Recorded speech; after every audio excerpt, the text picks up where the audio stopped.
حق کے رزق، اس کی اچھی پرورش کرنا، اس کا اچھا خیال رکھنا، اس کو اچھا رزق دینا، اس کو اچھا کھانا کھلانا. صرف ایک حدیث پاک پیش کرتا ہوں اور پھر جلدی سے آگے نکل جاتا ہوں. حدیث پاک میں ہے، اور یہ بخاری شریف میں اور مسلم شریف میں دونوں میں موجود ہے، دیگر کتابوں میں بھی موجود ہے. ام المومنین سیدہ عائشہ صدیقہ فرماتی ہیں کہ ایک دن میں گھر میں موجود تھی کہ دروازے پر دستک ہوئی. ایک کالے رنگ کی عورت آئی، اس کے ساتھ اس کی 2 بیٹیاں تھیں. کتنی بیٹیاں؟ 2. وہ آئی، اس نے آ کر کہا کہ اے ام المومنین، کئی دن سے گھر میں فاقہ ہے، کھانے کو کچھ نہیں، کچھ کھانے کو دیں. ام المومنین کہتی ہیں میں پورا گھر تلاش کرتی رہی، مجھے کھانے کو کچھ نہیں ملا. بالآخر 3 کھجوریں ملی پورے گھر سے، کا شانہ مصطفیٰ سے. اچھا یہاں یہ بات بھی عرض کر دوں، کوئی کہے جی گھر میں تھا کچھ نہیں، نہیں تھا سب کچھ، لیکن انہوں نے گھر میں کچھ رکھا نہیں تھا، رکھا نہیں تھا. فاقے آتے رہے. ایک دن امام حسن اور امام حسین فاقے سے زمین پر گر گئے. گھر میں ایک نوکرانی تھی، خادمہ تھی حضرت فضا. اس نے کہا چلو میں کچھ انتظام کرتی ہوں. وہ گھر گئیں، ایک چاندی کی ڈلی اٹھا لائیں، چاندی کی ڈلی، اور کہا امام حسن مجتبیٰ سے، ننھے شہزادے تھے، بیٹا اس کو بیچ کر کچھ جو اور ستو لے آئیں. امام حسن مجتبیٰ نے جب دیکھا، حدیث پاک میں آتا ہے آپ کھڑے ہو گئے، چہرے پر جلال آ گیا. کہا اماں فضا آپ کیا سمجھتی ہیں، ہم مجبوری کی حالت میں کھانے کے محتاج ہیں، پینے کے محتاج ہیں؟ نہیں، آپ نے اپنا پاؤں زمین پر مارا، ساری زمین سونا بن گئی. فرمایا اماں فضا جتنا دل چاہتا ہے سونا لے جا، ہم تو نانے مصطفیٰ کی سنت پر عمل کر رہے ہیں. ارے ایسا نہیں تھا کہ تھا کچھ نہیں، نہیں وہ رکھتے کچھ نہیں تھے، رکھتے کچھ نہیں تھے. تو 3 کھجوریں ملیں، تینوں کھجوریں اس ماں کے حوالے کر دیں. اس نے ایک کھجور ایک بیٹی کو دی، دوسری کھجور دوسری بیٹی کو دی، اور تیسری کھجور کھانے کی بجائے اس نے یوں ہتھیلی میں پکڑ لی. یہ بخاری شریف، پکڑ لی اور رکھ کے بیٹھ گئی. اب ان بچیوں کی بھوک تو نہیں اتری تھی. جب انہوں نے اپنی اپنی کھجور کھا لی تو ماں کے چہرے کو تکنے لگی. ام المومنین حیرانی سے دیکھ رہی تھیں. ماں نے وہ کھجور جو اس کے ہاتھ میں تھی، جو اس کا اپنا حصہ تھا، اس کے بھی 2 ٹکڑے کر دیے. ایک حصہ ایک بیٹی کو دیا، دوسرا حصہ دوسری بیٹی کو دیا. انہوں نے خوش خوش کھایا اور چلی گئی. ام المومنین نے یہ بات تاجدار کائنات سے عرض کر دی، یا رسول اللہ آج عجیب ماجرا ہوا. ایک ماں نے ایک کھجور بھی خود نہیں کھائی، اپنے بچوں پر قربان کر دی. آقا علیہ السلام نے فرمایا اے عائشہ خوش ہو جا، آج یہ منظر اللہ پاک نے مجھے دکھا دیا ہے، اور ساتھ اللہ پاک نے مجھ سے وعدہ کیا ہے کہ اللہ پاک نے اس ماں پر دوزخ حرام کر دی ہے، جنت واجب کر دی ہے. میں قربان جاؤں ان ماؤں پر جو اپنا کھانا بھی بچا کر اپنے بچوں کو دیتی ہیں. پتر پہلے تو کھا لے، میری دی پہلے تو کھا لے. بچا بچا کے رکھتی ہیں، بچا بچا کے رکھتی ہیں. میں اللہ اور اس کے رسول کی بارگاہ میں اس منبر رسول پر بیٹھ کر عرض کر رہا ہوں، آپ کا یہ محنت کرنا، آپ کا یہ رزق دینا، بچوں کے لیے اہتمام کرنا، محنت مزدوری کرنا، نوکریاں کرنا، یہ فرض عبادت کے بعد سب سے بڑی نیکی ہے. یہ علماء کی موجودگی میں عرض کر رہا ہوں. رزق کمانا اور اپنے بچوں کے منہ میں نوالا ڈالنا، یہ فرض عبادت کے بعد نماز روزہ، بلکہ شاید ان کے برابر ہی کیوں نہ ہو. یہ اتنا بڑا کام ہے، اتنا بڑا فرض ہے، کیونکہ اللہ رب العزت فرماتا ہے کہ نرزقکم، رزق تمہیں ہم دیتے ہیں. اور بندہ اللہ رب العزت کی بارگاہ سے وہ فیض لے کر، وہ رزق لے کر اپنی اولاد کو دیتا ہے. حدیث پاک میں آتا ہے، آقا علیہ السلام نے فرمایا کہ جب تم بچوں سے وعدہ کرو تو اس وعدے کو پورا کرو. یہ حدیث پاک ہے. بچوں سے کیا کرو؟ پتر تمہیں کینڈی لے کے دوں گا، بچے تمہیں لیز لے کر دوں گا, تمہیں گاڑی لے کر دوں گا, اور پھر ہم کہتے ہیں بچوں سے کیا ہوا وعدہ ہے. وَإِن وَعَدتُّمُوهُمْ, اگر تم ان بچوں سے وعدہ کرو, فَفِفُّوا, فرمایا پورا کرو. کیوں؟ حدیث پاک کے الفاظ ہیں اِنَّهُمْ يَرَوْنَكُمْ إِلَّا تُرْزِقُونَهُمْ. فرمایا بچے یہ سمجھتے ہیں کہ ہمارا باپ ہی ہمارا رازق ہے. انہوں نے تو خدا کو نہیں دیکھا. بولیے, انہوں نے تو غریب سے غریب باپ ہو, اولاد کے لیے وہ بھی بادشاہ ہوتا ہے, بادشاہ ہوتا ہے. فرمایا انہوں نے رب کو تو نہیں دیکھا, انہوں نے رب کے روپ میں باپ کو دیکھا ہے. رب ارحمہما کما ربیانی صغیرا, دعا بھی ایسی سکھائی, کیونکہ اولاد والدین کو رب سمجھتی ہے. فرمایا اس لیے رب کی شان یہ ہے کہ جب وہ وعدہ کر لے تو پورا کرتا ہے. تم بھی جب وعدہ کرو تو اپنی اولاد سے پورا کرو, وعدہ پورا کرو. اور اگلا حق بڑا امپورٹنٹ ہے, اور وہ ہے حق کے مساوات. بولیے کون سا حق؟ بولیے, پھر بولیے, حق کے اولاد کے درمیان برابری. ہم آج چونکہ ہندوؤں کے ساتھ رہے ہمارا معاشرہ, ہم نے فرق کرنا شروع کر. ایک صحابی حضور کی بارگاہ میں آئے اور آ کر عرض کیا, یا رسول اللہ میرے 10 بیٹے ہیں, لیکن ایک بیٹے کو میں نے حبشی غلام لے کر دیا ہے. حضور نے فرمایا باقی کو بھی لے کر دیا؟ نہیں یا رسول اللہ. فرمایا جس کو دیا ہے اس سے بھی واپس لے لو, جس کو دیا ہے اس سے بھی. اور یہاں ایک عجیب عجیب حدیث پاک آپ کے سامنے عرض کرتا ہوں. آقا علیہ السلام نے فرمایا سووا بین اولادکم فی العطیہ. جب اپنی اولاد کو گفٹ دینے لگو, اپنی اولاد کو گفٹ دینے لگو, اپنی اولاد کو کھانا دینے لگو, اپنی اولاد کو کچھ عطا کرنے لگو, تو بچوں اور بچیوں میں مساوات جاری کرو, ان کو برابری کا حق دو. کہیں ایسا نہ ہو کسی کو کم دو تو اس کے اندر احساس کمتری پیدا ہو جائے. کہیں ایسا نہ ہو کہ اس کے اندر سینس آف ڈیپریویشن پیدا ہو جائے, اس کو محرومی کا احساس پیدا ہو جائے. فرمایا نہیں, بچوں کو بھی دو برابر دو, اور بچیوں کو بھی برابر دو, برابر دو. آج مائیں کیا کرتی ہیں؟ بیٹے کو کھانا پہلے دیتی ہیں, بیٹیوں کو بعد میں دیتی ہیں. ایسا ہے یا نہیں؟ پتر تو تے کھا لینا, دینوں پھر ویکھا جائے گا. سمجھیے میرے مصطفیٰ نے فرمایا سووا سووا, برابری اختیار کرو. اور اگلے جملے تو سننے والے ہیں. میرے آقا علیہ السلام نے فرمایا لو کنت مفضلا احدا لفضلت النساء. آقا علیہ السلام نے فرمایا اگر میں بچوں اور بچیوں میں سے کسی کو فضیلت دیتا, یعنی کسی کو پہلے دیتا, بچوں میں سے اور بچیوں میں سے کسی کو پہلے دینے کی بات اگر میں کرتا تو میں بیٹیوں کو بیٹوں پر فضیلت دیتا. میاں امجد صاحب, یہ کیسی باتیں ہیں؟ یہ ہمیں آج کسی معاشرے میں کسی نے بتائی نہیں. حق کے مساوات اپنے بچوں کو دو, تعلیم برابر کی دو, علم برابر کا دو, تربیت برابر کی دو, ان کو حق برابر کا دو. ہم شروع سے سکھاتے ہیں پتر تیرا پڑھا ہے, بیٹی کو بتاتے ہیں تیرا پڑھا ہے, انہوں کر لین دے. جب وہ بڑا ہوتا ہے بھائی بہن کا حق کے وراثت بھی چھین لیتا. وہ کہتا ہے ٹھیک ہے, شروع سے یہ قربانی دیتی آئی, کوئی بات نہیں, اب حق بھی چھین لیتا ہے. بچوں کو برابری کا حق دو. اور اگلا حق جو بڑا امپورٹنٹ ہے, بڑا اہم ہے, وہ ہے حق کے تعلیم و تربیت. کون سا حق بولیے؟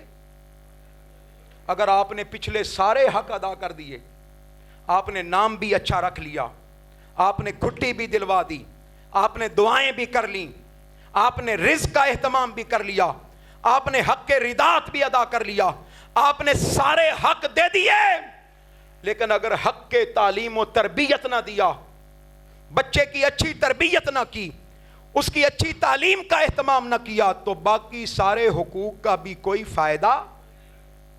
بولیے کوئی فائدہ.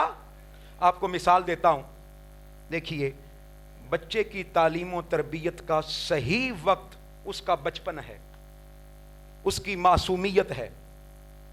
اس کی بولیے، جب وہ آپ کی گود میں تھا، مثال دیتا ہوں، کمہار جب برتن بناتا ہے تو گیلی مٹی سے بناتا ہے یا خشک مٹی سے بناتا ہے؟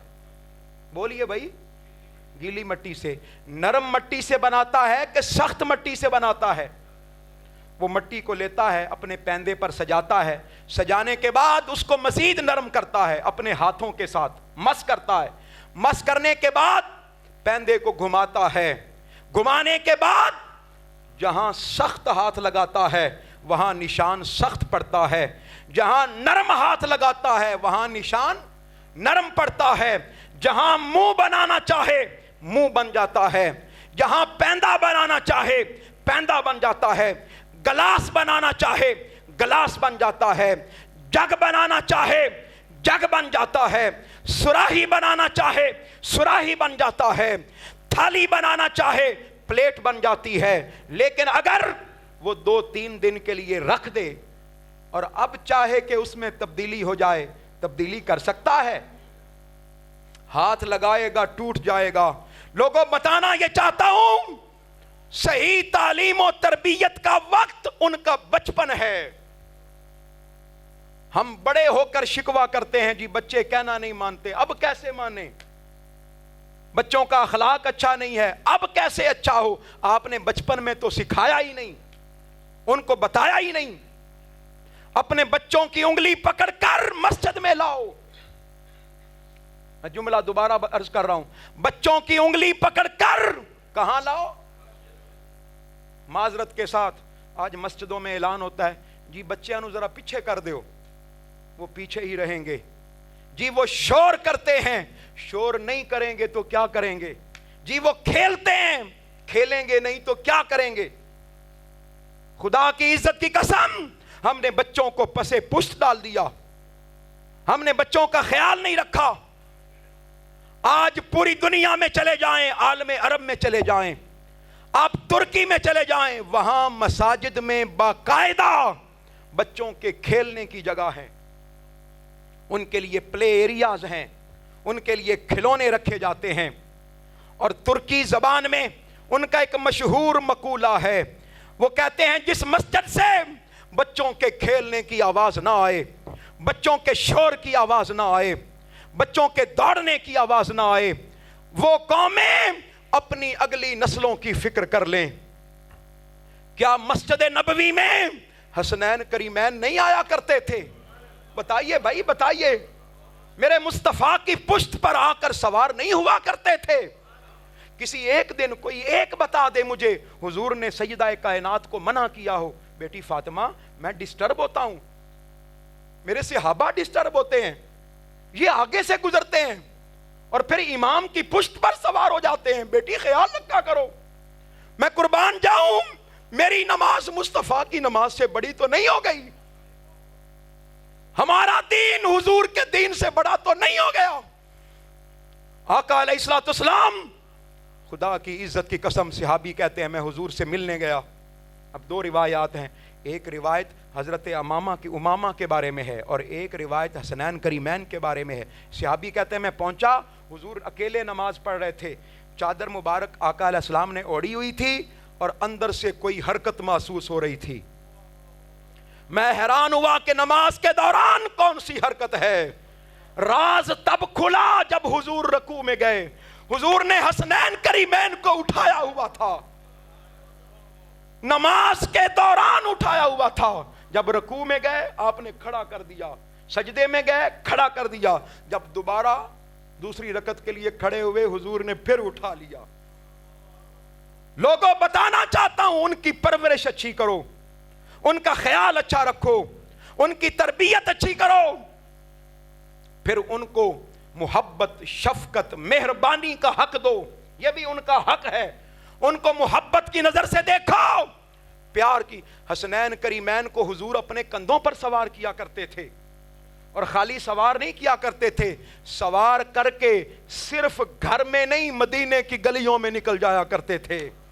ابو بکر تم بھی دیکھو، عمر فاروق تم بھی دیکھو، عثمان و علی تم بھی دیکھو، میری امت بھی دیکھے، میں نبیوں کا سردار ہو کر بچوں سے محبت کرتا ہوں، تم کیوں نہیں کرتے؟ ایک دن آقا علیہ السلام حسنین کریمین کو پیار کر رہے تھے، چوم رہے تھے، سامنے ایک کافر بیٹھا تھا، اقرا بن حابس. اس نے کہا میرے 10 بچے ہیں، میں نے تو کبھی نہیں چوما. آقا علیہ السلام نے ایک عجیب جملہ ارشاد فرمایا جو ہمیں یاد ہے، باقی بھول گئے. حضور نے فرمایا من لا یرحم لا یرحم، جو رحم نہیں کرتا اس پر رحم نہیں کیا جاتا. میں آپ کو صحیح بتا رہا ہوں، آپ چہرے دیکھ لیا کریں، جس کے ماتھے پر 24 گھنٹے بل رہے، جس کے ماتھے پر اکڑن رہے، جس کی زبان میں غصہ رہے، بچوں کے لیے، بیوی کے لیے، گھر والوں کے لیے، آپ دیکھیں اس بندے کا اللہ پاک چہرہ ہی بگاڑ دیتا ہے. اپنے بچوں سے شفقت سے پیش آؤ، اپنے بچوں سے محبت سے پیش آؤ، اپنے بچوں کے رزق کا خیال رکھو، ان کی تعلیم و تربیت کا خیال رکھو، ان کو مسجدوں میں لے کر آؤ. اور آخری حدیث پاک جو بڑی امپورٹنٹ ہے، آقا علیہ السلام نے فرمایا، علماء موجود ہیں، کتابیں بھری پڑی ہیں، حضور نے فرمایا ادبوا اولادکم علی ثلاث خصال، فرمایا لوگوں اپنی اولادوں کو 3 خصلتیں سکھاؤ. کتنی بولیے؟ اپنی اولادوں کو 3 خصلتیں سکھاؤ. ادبوا، علموا. میں والا منہ سے بات شروع کی تھی، اللہ منہ پر آ کر ختم کر رہا ہوں.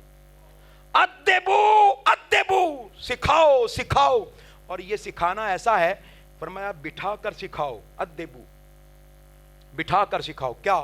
فرمایا پہلی عادت اپنی اولادوں کو بچپن سے انکلکیٹ کرنا شروع کر دو. وہ کیا ہے؟ حب نبیکم، اپنے بچوں کو مصطفیٰ کی محبت سکھاؤ. سکھاؤ سکھاؤ. ہم نے علماء پر چھوڑ دی ذمہ داری، مسجدوں پر چھوڑ دی، معاشرے پر چھوڑ دی، محفلوں پر چھوڑ دی. خود سکھاؤ. ان کو بتاؤ کہ مصطفیٰ کیسے تھے، ان کو بتاؤ کہ حضور صلی اللہ علیہ وسلم کا اخلاق کیسا تھا، کردار کیسا تھا، آپ کی محبت کیا ہے، چہرہ مصطفیٰ کیسا تھا، واللیل کی زلفیں کیسی تھیں، علم نشرہ کا سینہ کیسا تھا، میرے مصطفیٰ کی صبحیں کیسی تھیں، میرے مصطفیٰ کی شامیں کیسی تھیں، میرے مصطفیٰ کے دن کیسے تھے، میرے مصطفیٰ کی راتیں کیسی تھیں، میرے مصطفیٰ کا جاگنا کیسا تھا، سونا کیسا تھا، میرے مصطفیٰ کا مکہ میں رہنا کیسا تھا، مدینے میں جانا کیسا تھا، نوکروں غلاموں کے ساتھ سلوک کیسا تھا. بچوں کو سکھاؤ تاکہ ان کی طبیعتیں مائل ہوں. دوسری محبت، فرمایا حب اہل بیت نبیکم، مصطفیٰ کی محبت سکھاؤ اور اپنے بچوں کو مصطفیٰ کے گھر والوں کی محبت سکھاؤ.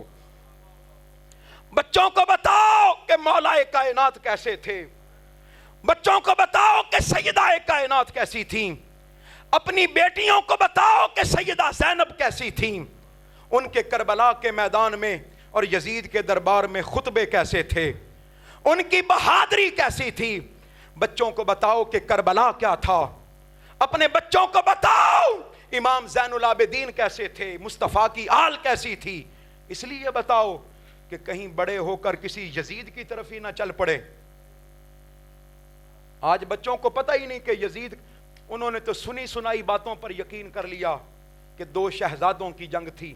اپنے بچوں کو بتاؤ امام حسین جیسا کوئی نہیں تھا، حضور کی اہل بیت اطہار جیسا کوئی نہیں تھا. ان کے مقابلے نہ کرواتے رہو، صحابہ اور اہل بیت کے مقابلے میں نہ پڑ جاؤ. بتاؤ کہ ان جیسا کوئی نہیں تھا، حضور کے گھر والوں جیسا کوئی نہیں تھا.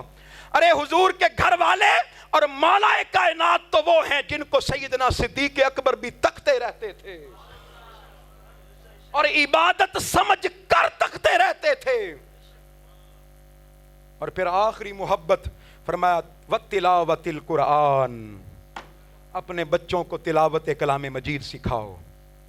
میرا بیٹا انگریزی بڑی اچھی بولتا ہے، ریاضی بڑی اچھی ہے اس کی، بائیو کیمسٹری بڑی اچھی ہے، ڈاکٹر بڑا اچھا ہے. اچھی بات ہے، I'll comment، میں اچھی بات اس کو میں انڈورس کرتا ہوں. بچوں کو اچھی تعلیم دلواؤ. کاش ہم یہ بھی کہیں کہ میرا بچہ تلاوت کلام مجید میں بڑا اچھا ہے. اور یہاں یہ بات بڑی قابل غور ہے، حضور نے اہل بیت کی محبت کو اپنی محبت سے جوڑا اور پھر اہل بیت کی محبت کو قرآن کی محبت سے جوڑا، اس لیے کہ قرآن پڑھنے والے بڑے آئیں گے لیکن اہل بیت اطہار کی محبت نہیں ہوگی، اور اہل بیت اطہار کی محبت والے بڑے آئیں گے، ان کے دلوں میں مصطفیٰ اور صحابہ کی محبت نہیں ہوگی۔ یہ ساری محبتیں آپس میں جڑی ہوئی ہیں۔ میری گفتگو مکمل ہو گئی، اب آخری بات جس پر میری بات ختم ہو جائے گی۔ ذہنوں میں سوال پیدا ہوتا ہے کہ سر بتائیں اب اس کا امپلیمنٹیشن کیسے کریں؟